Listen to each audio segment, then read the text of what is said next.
الحمد للہ رب العالمین والصلاة والسلام علی سید الانبیاء والمرسلین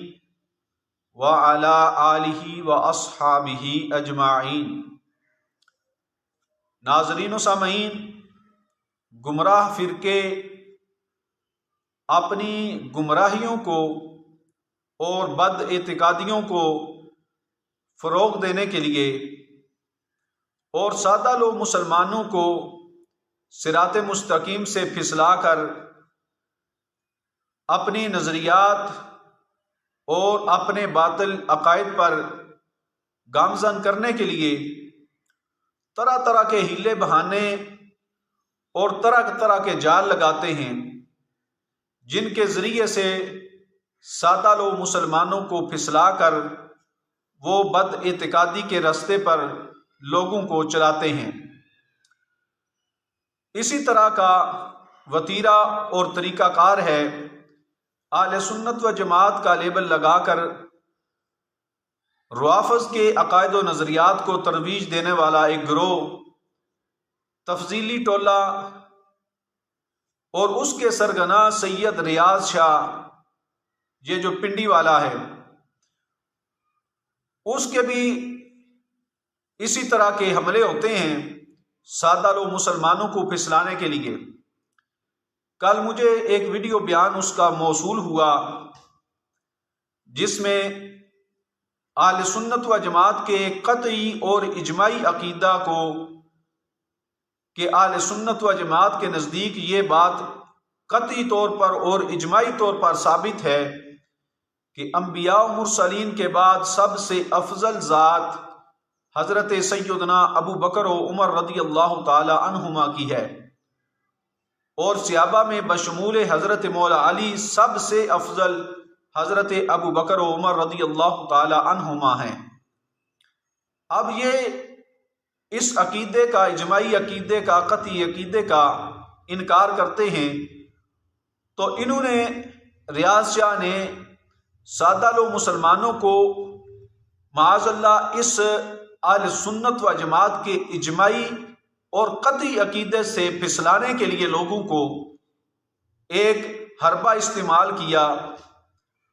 اور اس نے اپنے ویڈیو بیان میں کہا کہ ہمیں یہ جائز نہیں کہ ہم حضرت مولا علی شیر خدا اور حضرت سیدنا ابو بکر صدیق کے درمیان موازنہ کریں۔ ہمیں موازنہ کرنا ہی نہیں چاہیے۔ حضرت علی اور حضرت ابو بکر صدیق وہ حسن والوں کا گھر ہے، یہ تصدیق والوں کا گھر ہے۔ اور پھر اس نے آگے کہا کہ حضرت مولا علی شیر خدا یہ حسن والے ہیں اور ابو بکر صدیق ان کی تصدیق کرنے والے ہیں۔ یعنی پہلا اس کا مکر و فریب یہ ہے، کہتا ہے کہ ہمیں یہ، ہمارے لیے یہ لائق نہیں ہمارے کہ ہم سیدنا ابو بکر و عمر اور حضرت مولا علی شیر خدا کے درمیان موازنہ کریں۔ اور پھر اس نے مولا علی شیر خدا کو شیخین سے افضل قرار دیتے ہوئے یہ کہا کہ حضرت مولا علی شیر خدا حسن والے ہیں اور ابو بکر صدیق رضی اللہ تعالیٰ عنہ ان کی تصدیق کرنے والے ہیں۔ یعنی اس وصف کو بیان کر کے سیدنا مولا علی شیر خدا کا حسن بیان کر کے ان کو فضیلت دی، اور حضرت ابو بکر صدیق رضی اللہ تعالیٰ عنہ کو مولا علی شیر خدا کے حسن کی تصدیق کرنے والا بتا کر حضرت ابو بکر صدیق کی افضلیت کا انکار کیا۔ تو کس طرح یہ اپنے دجل و فریب کے ساتھ لوگوں کو ورگلا کر اور ایسے ایسے شبہات بیان کر کے لوگوں کو عقیدہ اہل سنت و جماعت سے پھسلاتے ہیں، حالانکہ یہ اہل سنت و جماعت کا اجماعی اور قطعی عقیدہ ہے کہ انبیاء علیہ السلام اور مرسلین کے بعد سب سے افضل ذات حضرت سیدنا ابو بکر صدیق رضی اللہ تعالی عنہ کی ہے۔ لیکن اس کے یہ تفضیلی ٹولہ یہ اتنا مکار ہے کہ اس اہل سنت و جماعت کے قطعی اجماعی عقیدے کو تسلیم نہیں کرتا اور لوگوں کو پھسلانے کے لیے حربہ یہ استعمال اب نیا اس نے کیا کہ کہتا ہے کہ ہمیں موازنہ نہیں کرنا چاہیے۔ اگر موازنہ نہیں کرنا چاہیے تو نے پھر یہ مثال دے کہ وہ حسن والے ہیں، ان کی فضیلت کو بیان کیا اور حضرت ابو بکر صدیق کو تصدیق کرنے والا کہہ کر ان کو مفضول بذات خود اس نے کہہ دیا۔ تو یہ ان کے مکر اور فریب، دجل اور فریب، کذب بیانی اور اس طرح کے شبہات بیان کر کے یہ لوگوں کو رائے مستقیم سے پھسلاتے ہیں۔ ایک یہ سید ہے، لوگ سمجھتے ہیں کہ یہ سید ہے تو یہ بات جو کر رہا ہے یہ درست ہے۔ آئیے میں آپ کے سامنے اس سے بڑے سید اولاد حضرت مولا علی شیر خدا رضی اللہ تعالی عنہ ان کا حوالہ آپ کے سامنے پیش کرتا ہوں۔ حضرت داتا گنج بخش علی حجویری رحمۃ اللہ تعالی علیہ، آپ نے کشف المحجوب میں واضح طور پر واضح الفاظ میں لکھتے ہیں سیدنا صدیق اکبر رضی اللہ تعالی عنہ کا رتبہ انبیاء علیہم السلام کے بعد ساری مخلوق سے افضل و مقدم ہے۔ تو یہ داتا صاحب رحمۃ اللہ علیہ آپ نے عقیدہ اہل سنت و جماعت کا بیان کیا، اور خود مولا علی شیر خدا رضی اللہ تعالی عنہ نے فرمایا کہ جو بندہ مجھے حضرت ابو بکر و عمر رضی اللہ تعالی عنہما سے افضل کہے تو آپ نے فرمایا میں اس بندے کو مفتری کی حد لگاؤں گا، یعنی اسے 80 کوڑے ماروں گا۔ تو یہ مولا علی کا فیصلہ ہے، اور داتا گنج بخش علی حجویری کا یہ فیصلہ ہے، اور مولا علی شیر خدا کی اولاد میں سے حضور سیدنا غوث پاک رضی اللہ تعالی عنہ یہ حسنی حسینی سید ہیں۔ انہوں نے اس بات کو تسلیم کیا کہ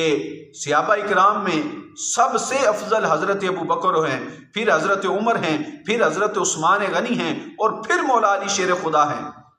تو کس طرح یہ اپنے آپ کو سید کا لیبل لگا کر لوگوں کو اپنے ہی اجداد کی عقائد و نظریات سے ہٹا کر یہ لوگوں کو گمراہ کر رہے ہیں، اور لوگ سمجھتے ہیں کہ یہ سید ہیں، یہ جو بات کر رہے ہیں تو یہ بات ان کی درست ہوگی۔ تو میں عوام سے کہنا چاہتا ہوں کہ یہ حضور سیدنا داتا گنج بخش علی حجویری یہ حسنی حسینی سید ہیں۔ انہوں نے افضلیت شیخین حضرت ابو بکر اور حضرت عمر کی افضلیت کو مانا ہے، اور سارے صحابہ اور انبیاء و مرسلین کے بعد ساری مخلوق، ساری انسانیت میں سے ساری مخلوق سے افضل حضرت ابو بکر و عمر کو مانا ہے۔ اور یہ کشف المحجوب ہے داتا گنج بخش علی حجویری کی۔ داتا گنج بخش علی حجویری نے بھی اس بات کو مانا ہے کہ اس مخلوق میں انبیاء و مرسلین کے بعد سب سے افضل ذات حضرت سیدنا ابو بکر صدیق کی ہے۔ لہذا عوام اہل سنت سے التماس ہے کہ آج کے ان بگوڑوں کی اور جنہوں نے اہل سنت کا لیبل لگا کر اور سید ساتھ لکھ کر عوام کو دھوکہ دینا چاہا اور لوگوں کو عقیدہ اہل سنت و جماعت سے پھسلانے کی کوشش کر رہے ہیں، تو آپ ایسے لوگوں کی طرف توجہ نہ کریں، بلکہ جو عقیدہ داتا گنج بخش علی حجویری کا ہے اس کو فالو کریں اور اس پر قائم رہیں۔ جو عقیدہ حضور سیدنا غوث پاک کا ہے اس پر ثابت قدم رکھیں، جو عقیدہ حضرت امام اعظم ابو حنیفہ کا ہے اس پر ثابت قدم رہیں، اور جو عقیدہ مولا علی شیر خدا نے بیان فرمایا جس وقت محمد بن حنفیہ نے پوچھا اپنے والد گرامی مولا علی سے کہ ای الناس خیر بعد رسول اللہ صلی اللہ علیہ وسلم، کہ ابا جی رسول اللہ صلی اللہ علیہ وسلم کے بعد سب سے بہتر کون ہیں؟ تو حضرت مولا علی شیر خدا نے فرمایا ابو بکر و عمر، رسول اللہ صلی اللہ علیہ وسلم کے بعد سب سے افضل حضرت ابو بکر و حضرت عمر رضی اللہ تعالی عنہما ہیں۔ تو آپ اس عقیدے پر قائم رہیں، آگے پیچھے دیکھنے کی ضرورت نہیں ہے، کیونکہ یہ فتنے کا زمانہ ہے اور ہر بندہ اپنی دکانداری چمکا رہا ہے۔ لہٰذا عوام اہل سنت کی یہ ذمہ داری ہے کہ ان لوگوں کے عقائد و نظریات سے اپنے آپ کو بچا کر جو عقیدہ بزرگان دین کا ہے، جو 1400 سالہ اہل سنت و جماعت کا عقیدہ ہے، اس پر قائم رکھیں۔ اللہ تبارک و تعالی ہم سب کو مسلک حقہ اہل سنت و جماعت پر استقامت عطا فرمائے۔